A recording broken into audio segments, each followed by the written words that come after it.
इस रात को अल्लाह ने इज्जत, हुर्मत और कमाल दिया है। और अल्लाह के रसूल ने अपने सहाबा को आगाह किया और सहाबा ने उन अहादीस को सीने में छुपाया नहीं बल्कि उम्मत को सुनाया है। और खुद इस रात की अहमियत को उजागर करते हुए सहाबा किराम ने मखसूस इबादत फरमाई। अब जरा ज़हन में रखिए कि इसके लिए कोई ये दलील शरी नहीं है कि फुलां इबादत ही इस रात कर सकते हो और कोई नहीं। ये कोई ऐसी बात नहीं है, कोई भी इबादत करो इस रात को कर सकते। यार सुभान अल्लाह की आवाज आ जाए। मसलन ये कहना कि इस रात को सदका हलवे से ही किया जा सकता है या पुड़ियां ही पकाई जा सकती हैं, ये गलत है। लेकिन माफ करना मुसलमानों, हमारे यहां जो आज इस रात का हशर किया जा रहा है, अल्लाह माफ करे, हमारे यहां क्या होता है, चंद छोछले और चंद जनाब घटिया अजहान और घटिया किस्म के जो लोग हैं वो जनाब पटाखे लेकर घरों की छतों पे चढ़ जाते हैं और जनाब उसमें वो जनाब क्या बोलते हैं उसको जनाब, वो रोशनियां और फायरिंग और अल्लाह माफ करे इस किस्म की हरकतें। हालांकि आप इसकी तारीख पे अगर गौर डाल करें तो ये चीजें हिंदुस्तान यानी जो मुत्तहदा हिंदुस्तान था वो दौर के जब हम गुलामी की जिंदगी गुजार रहे थे अंग्रेजों की, उस वक्त था कि जब मुसलमान इस रात को इबादतें करते तो ये जो हिंदू लोग हैं ये मुसलमानों को डिस्टर्ब करने के लिए तालियां बजाते, उनकी मस्जिदों के बाहर गोले शोले फेंकते, शोर मुगर लगाते और फिर ये जो आग के गोले शोले होते हैं ये फेंकते ताकि मुसलमानों के बच्चे इसकी तरफ अट्रैक्ट हो जाएं और ये अपनी मस्जिदों की तरफ ना जाएं। ये काम किसका था? ऊंचा बोलो, फिर बोलो, किसका था? हिंदुओं का था। अल्लाह माफ करे, ये काम आज हमारे मुसलमानों के अंदर आ गया और इसके पीछे चंद हराम खोर दुकानदारों के बीच में ईमा होती है कि वो इस रात को आतिशबाजी की तरफ जनाब वो तरगीब और वो रगबत देते हैं। हालांकि मुसलमानों, ये रात जश्न मनाने की नहीं, ये रात तो आंसू बहाने की है। ये रात खुशियां मनाने की इस तरह नहीं है कि आप जनाब हर तरफ नारेबाजी करें और आप पटाखे बजाएं। ये रात तो ये है कि बजाए पटाखे जलाने के दिल जलाओ बजाए। और यहाँ एक रस्म बना दी गई है कि जनाब बस कचूरी, और यहाँ चले जाओ बाजारों में तो वो कचूरी और हलवे वालों की दुकानों पे रश लगा हुआ होता है। अजी क्या जी शबे बरात है, यानी लोग ये समझते हैं कि जैसे एक वो बाकी है यहाँ में ना चांद रात है जी ते जरूरी बाजार जाके मस्तियां करनियां, चांद रात है जरूरी जाके बंगा चढ़ानियां, पूरा महीना नहीं होने गया एक कुड़ियां ते जवान जातक चांद रात ने किधर जाए जरा मेहंदी लगवा लूं, बंदा लावे जुत्ती मारे इसदियां बूथियां बने बगैर तो यही रात लभी तुहानू जनाब मेहंदियां ते अपनी चूड़ियां चढ़ान दी। ये सब हिंदुओं का और काफिरों का एक तरीका है कि जो आप हमारे नौजवानों को और हमारी इस नस्ल को गुमराह करना चाहते हैं। लिहाजा आज हम किस नतीजे पर पहुंचे कि हमने ये यकीन करना है कि हर वो काम कि जो अल्लाह और उसके रसूल को नाराज करता है वो काम हर रात मना है और इस बड़ी रात तो ज्यादा शिद्दत से मना है। इस रात को कोई पटाखा, कोई आतिशबाजी, कोई कुछ भी नहीं, इसके कोई कुछ भी नहीं है। ओ भाई, अल्लाह की इबादत की रात है, ये कोई पटाखे बजाने की रात है? अच्छा जी हलवे पका लो तो तुमने हक अदा कर दिया। हाँ, अगर कोई ये इस नीयत से हलवा पकाता है कि यार मैं खुसूसी तौर पर ईसाले सवाब की दुआ कर रहा हूं और हलवा पका रहा है, ये कुछ और पका रहा है, तो बिल्कुल जायज है। इस पर एतराज करना ये खुद एक जहालत है। लेकिन इस रात को हलवे या कचूरी की रात ही बना लेना ये कम से कम अच्छी बात नहीं है, ये मायूब चीज है।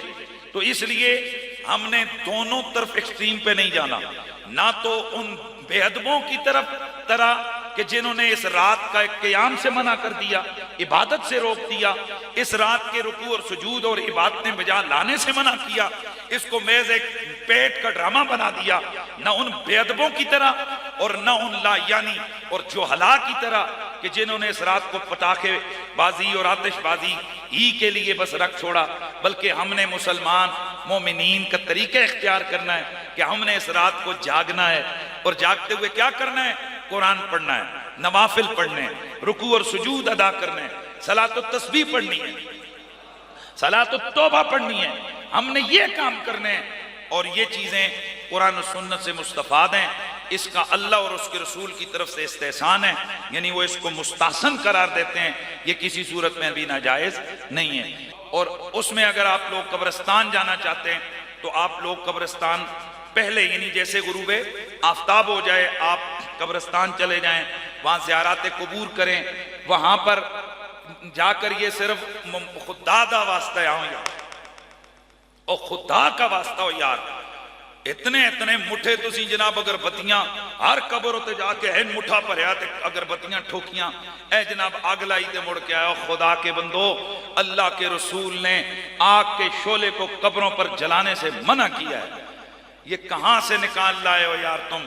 और ये सब गुनाह के काम है। और खुदा का वास्ता, और किसी कुरान हदीस में कहीं नहीं है कि कब्रों के ऊपर आप लोग ये आग जलाओ। और फिर कोई अगरबत्ती भी होती है, कोई साबा दी होती है। और खुदा तानू हिदायत देवे और तुसी सारा साल कब्रिस्तान वड़ो नहीं, तो सिर्फ जनाब इस राती हर बंदा जावे।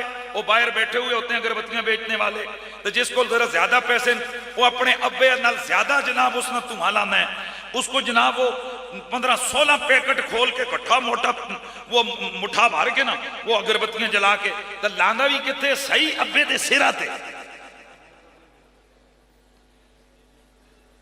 यानी सही आग पहुंचे, सही सड़े अंदर है। और क्या फलसफा है यार इसका? और जालिमों, कोई फलसफा नहीं है, इल्ला ये कि अगर कहीं खुशबू के लिए एक आध अगरबत्ती किसी ने रास्ते में लगा दी तो अच्छी बात है।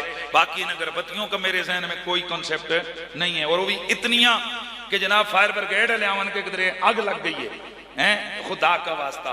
और फिर मोमबत्तियां लाने, वो भी कब्रिस्तान दी कब्रां दियां मंडेरां उत्ते। और जालिमों, ये हिंदुओं का तरीका है। और मोमबत्तियां कैंडल लाइट कब्रां ते जलाना ईसाइयां दा तरीका है। वो मुसलमान मुर्दों को यूं नहीं तंग करते, वो मुर्दों को यूं खुश करते हैं कि कब्रिस्तान में जाकर कुरान पढ़ते हैं, कब्रिस्तान में जाकर दुरूद पढ़ते हैं, कब्रिस्तान में जाकर इबरत पकड़ते हैं। और देख के आते हैं कि आज ये कब्र में लेटे, कल मैंने यहां आना है। ये इबरत पकड़ने की जाए, न ये कि वहां जाकर अगरबत्तियां ठोको ते मुड़ के आ जाओ असी अब्बे दा हक अदा कीते, बाय बाय टाटा टाटा, मामा पापा इंशाल्लाह अगली शबे बरात पे तुझे हम आग लगाने के लिए आएंगे। खुदा का वास्ता इन चीजों से बचें। ये बिदअत हैं, ये जहालत है, इसका शरीयत के अंदर कोई हैसियत नहीं है। अगर करना ही है, वहां जाते हो तो वहां बैठ के सिपारा पढ़ लो यार। लेकिन एक बात यहां याद रखो कि वहां जाते हुए भी कब्रिस्तान में कब्रों को पामाल नहीं करना, यानी वो आगे आपकी अम्मी की कब्र है और रास्ते में कब्रों के ऊपर गुजर के जाओ। अल्लाह के नबी ने मना की है और हराम है मुसलमानों की कब्रों को यूं पामाल करना। इसलिए दूर खड़े होकर आप कुरान पढ़ लें, वो सारे कब्रिस्तान वालों को पहुंच जाएगा। अगर कब्रिस्तान की कब्र की पामाली का अंदेशा है, और अगर बाकायदा रास्ता वगैरह बना हुआ है तो आप जरूर जाएं, माँ बाप की कब्रों पे जाएं। ये बड़ी खास रात है, उनके लिए भी बख्शिश की दुआ करें और उनके जरिए से अपने लिए भी बख्शिश का सामान करें। इंशाअल्लाह हस्बे मामूल आने वाली जो शब बारात है वो आपकी मस्जिद में जैसे कि सालाना हमारा इज्तिमा होता है, भरपूर इज्तिमा होगा। और उसमें नवाफिल खुसूसी तौर पर हिदायत देकर मैं अदायगी करवाता हूँ। दुरूद शरीफ होता है, सारी रात इबादत होती है, नवाफिल होते हैं। रात को इंशाल्लाह सलात व तस्बीह अदा की जाएगी और वो हमारे खुसूसी है। और उसके बाद इंशाल्लाह हमारी इसाले सवाब के लिए बुजुर्गों की दुआ होगी। ये आज हमारी ये गुफ्तगू, अल्लाह तबारक व तआला हमारी हाज़री अपनी बारगाह समदियत में कबूल व मंजूर फरमाए।